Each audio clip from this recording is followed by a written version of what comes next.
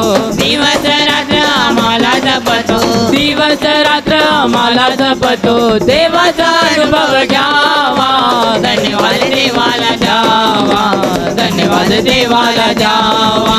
देवाचा महिमा वर्णावा, गौरव त्याचा करावा. धन्यवाद देवाला द्यावा, धन्यवाद देवाला द्यावा. उत्तम भाकर आम्हाला पुरवितो, जीवनाचे जल आम्हाला पाजवितो. उत्तम भाकर आम्हाला पुरवितो, जीवनाचे जल आम्हाला पाजवितो. उत्तम आरोग्य आम्हाला देतो, उत्तम आरोग्य आम्हाला देतो. देवाचा अनुभव घ्यावा, धन्यवाद देवाला द्यावा, धन्यवाद देवाला द्यावा. देवाचा महिमा वर्णावा, गौरव त्याचा करावा. धन्यवाद देवाला द्यावा, धन्यवाद देवाला द्यावा. देवाचा महिमा वर्णावा, गौरव त्याचा करावा. धन्यवाद देवाला द्यावा, धन्यवाद देवाला द्यावा, धन्यवाद देवाला द्यावा, धन्यवाद देवाला द्यावा. Hallelujah, hallelujah, hallelujah, hallelujah, hallelujah, hallelujah. Yeshu माझा मेंढपाळ, आम्ही त्याची मेंढरे. हिरव्या कुरणात आम्हाला चारितो, येशू माझा मेंढपाळ, आम्ही त्याची मेंढरे. हिरव्या कुरणात आम्हाला चारितो. सुंदर डोंगरावरून नेतो, मंजूर झऱ्याचे पाणी पाजतो. सुंदर डोंगरावरून नेतो, मंजूर झऱ्याचे पाणी पाजतो. येशू माझा मेंढपाळ, आम्ही त्याची मेंढरे. हिरव्या कुरणात आम्हाला चारितो, येशू माझा मेंढपाळ, आम्ही त्याची मेंढरे. हिरव्या कुरणात आम्हाला चारितो. मार्गात रक्षण आमचे करतो, सैतानापासून दूर ठेवतो. मार्गात रक्षण आमचे करतो, सैतानापासून दूर ठेवतो. येशू माझा मेंढपाळ, आम्ही त्याची मेंढरे. हिरव्या कुरणात आम्हाला चारितो, येशू माझा मेंढपाळ, आम्ही त्याची मेंढरे. हिरव्या कुरणात आम्हाला चारितो. विणार नाही आम्ही आता कोणाला, ख्रिस्तच आहे आमच्या संगतीला. विणार नाही आम्ही आता कोणाला, ख्रिस्तच आहे आमच्या संगतीला.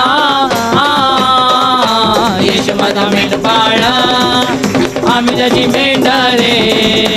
हिरव्या कुरणात आम्हाला चारितो, येशू माझा मेंढपाळ, आम्ही त्याची मेंढरे. हिरव्या कुरणात आम्हाला चारितो, येशू माझा मेंढपाळ, आम्ही त्याची मेंढरे. हिरव्या कुरणात आम्हाला चारितो, हिरव्या कुरणात आम्हाला चारितो. हिरव्या कुरणात आम्हाला चारितो. Hallelujah, hallelujah, hallelujah, hallelujah, hallelujah, hallelujah. नहीं डरना आपसे नहीं डरना, इमानुएल सदा तेरे साथ है. नहीं डरना आपसे नहीं डरना, इमानुएल सदा तेरे साथ है. तेरी भलाइयों को गिन नहीं सकते, कामों में तो